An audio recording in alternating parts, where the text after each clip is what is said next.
नमस्कार बंधुरा शतरूपा किचेने सबाइके स्वागत।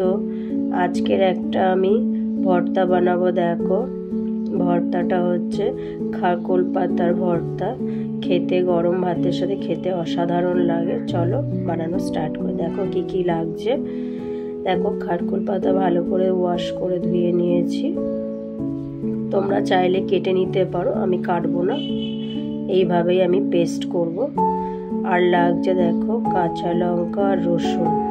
দেখো 7-8টা কাঁচা লঙ্কা, এখানে 20-25টা রসুনের কোয়া। এবার সবগুলো একসাথে দিয়ে আমি একটা পেস্ট বানিয়ে নেব।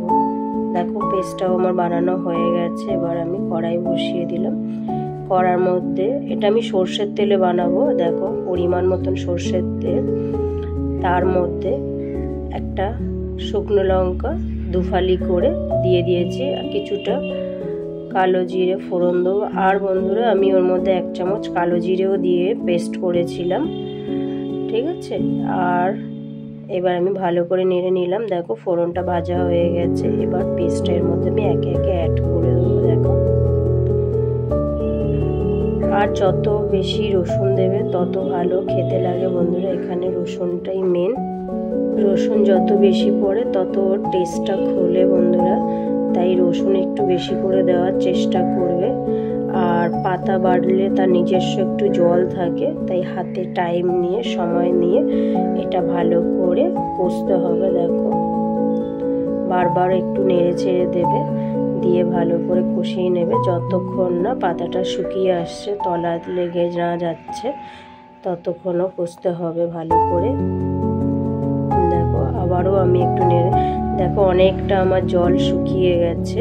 পাতার যে নিজস্ব জল থাকে সেটা আমার শুকিয়ে গেছে।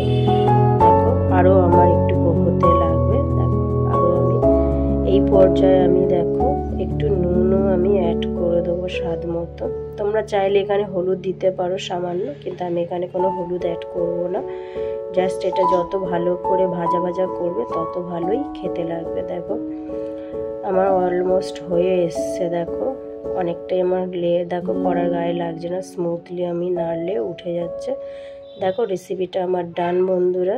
চলো সার্ভ করে নিই। দেখো আমি একটা সার্ভিং বোল নিয়েছি, সার্ভ করে নিচ্ছি। রেসিপিটা যদি ভালো লাগে তাহলে লাইক করো, শেয়ার করো, কমেন্ট করো, আর সাবস্ক্রাইব করতে একদমই ভুলো না বন্ধুরা। সাবস্ক্রাইব করে আমার পাশে থেকো।